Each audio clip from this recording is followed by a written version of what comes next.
गांव के किनारे बसी एक छोटी सी बस्ती में आरव और संजना रहते थे। आरव दिल्ली से पढ़ाई करके लौटा था और गांव में ही एक स्कूल में मास्टर लग गया था। उसी स्कूल में कुछ ही दिनों पहले संजना ने हिंदी की अध्यापिका के रूप में ज्वाइन किया। पहली मुलाकात बहुत मामूली सी थी। क्लास में आरव बच्चों को गणित समझा रहा था कि तभी दरवाजे पर हल्की सी दस्तक हुई। दरवाजे पर सादी सलवार कुर्ते में खड़ी लड़की ने झिझकते हुए कहा, मैं नई टीचर हूं। संजना आरव ने एक पल उसकी तरफ देखा, फिर मुस्कुराकर बोला, आइए बच्चों से मिल लीजिए। बच्चे तालियां बजाने लगे और संजना मुस्कुरा दी। यहीं से दोनों की जान पहचान शुरू हुई।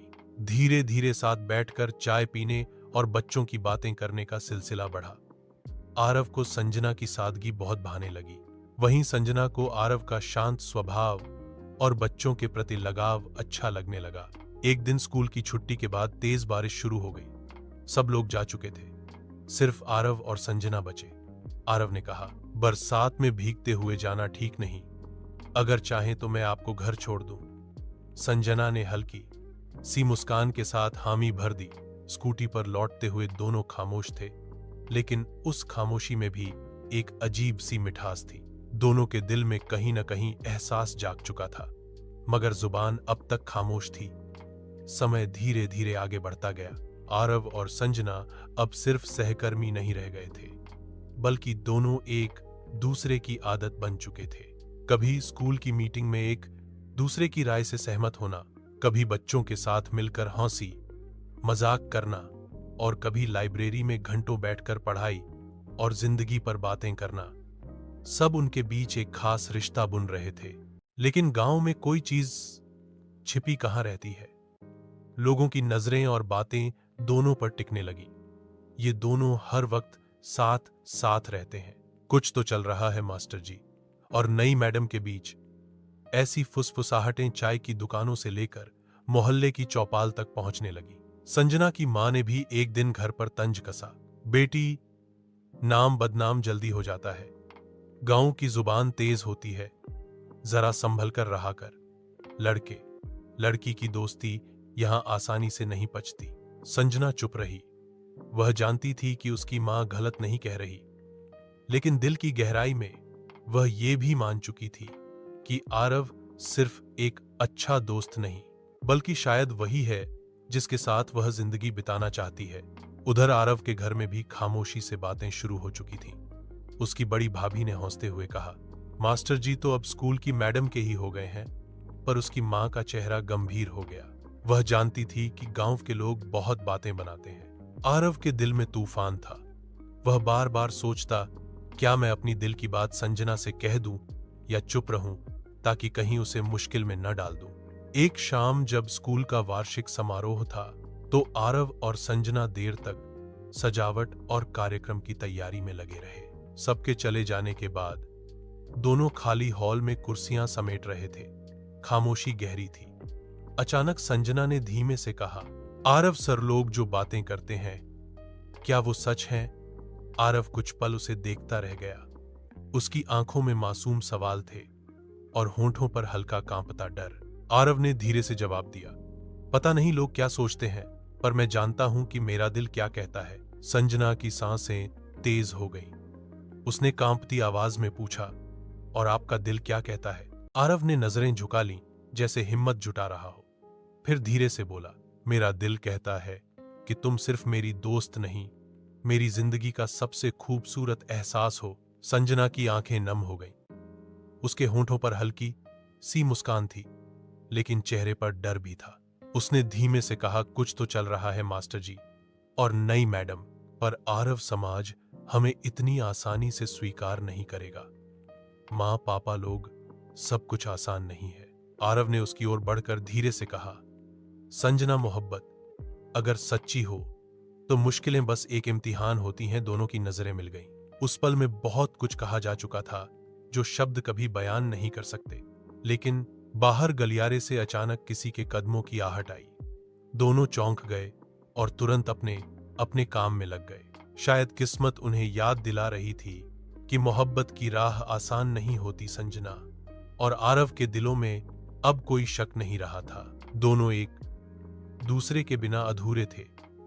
लेकिन जिस गांव में वे रहते थे वहां मोहब्बत से ज्यादा इज्जत और समाज की परवाह की जाती थी।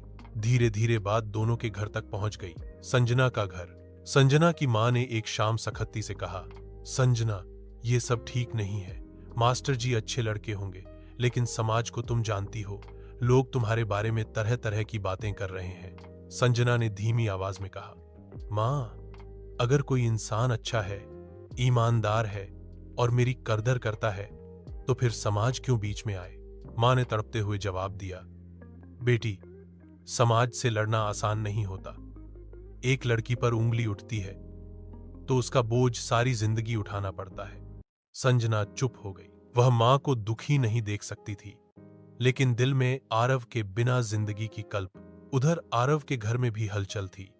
उसकी मां ने साफ कह दिया, बेटा, मोहब्बत से पेट नहीं भरता, हमें भी रिश्तेदारों और गांव वालों को जवाब देना होता है। अगर लड़की हमारी बिरादरी की होती तो बात और थी। आरव ने दृढ़ स्वर में कहा, मां, मैं जिंदगी आपके आशीर्वाद से ही शुरू करना चाहता हूं, लेकिन मैं अपने दिल की सच्चाई से मुंह नहीं मोड़ सकता। मां ने मायूसी से सिर झुका लिया। आरव जानता था कि मां का दिल उसके लिए धड़कता है, पर समाज का डर उन्हें रोक रहा है। एक दिन गांव की चौपाल पर किसी ने जोर से ताना मारा, मास्टर जी को तो नई मैडम से बड़ा प्यार हो गया है।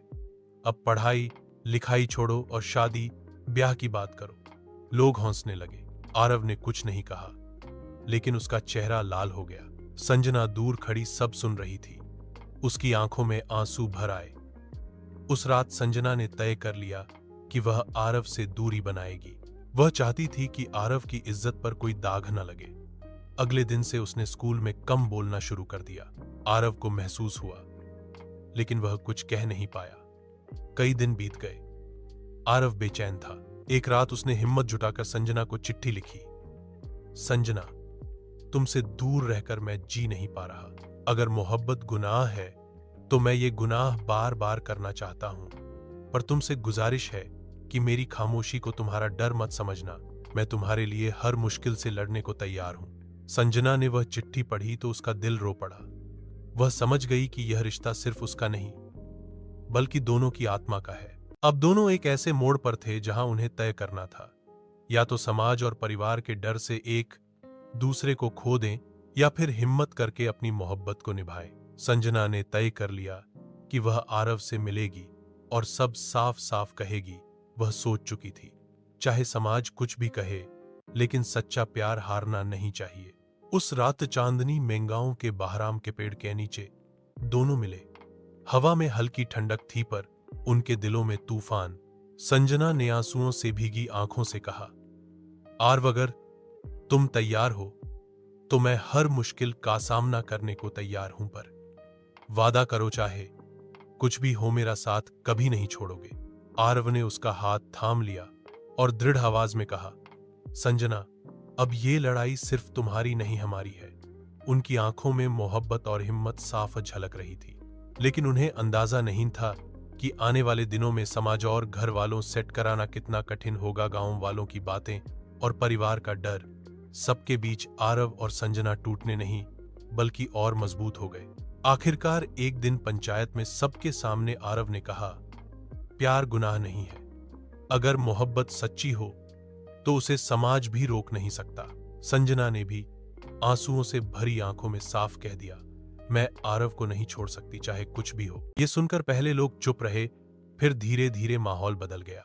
आरव की मां ने खुद आगे बढ़कर कहा, अगर मेरा बेटा अपनी खुशी इस लड़की में देखता है तो मैं भी उसे अपनाती हूं। बस यही पल दोनों के लिए सबसे बड़ी जीत था। परिवार और गांव ने आखिरकार उनकी मोहब्बत को स्वीकार कर लिया। कुछ ही महीनों बाद आरव और संजना की शादी पूरे गांव की दुआओं और खुशियों के बीच हुई।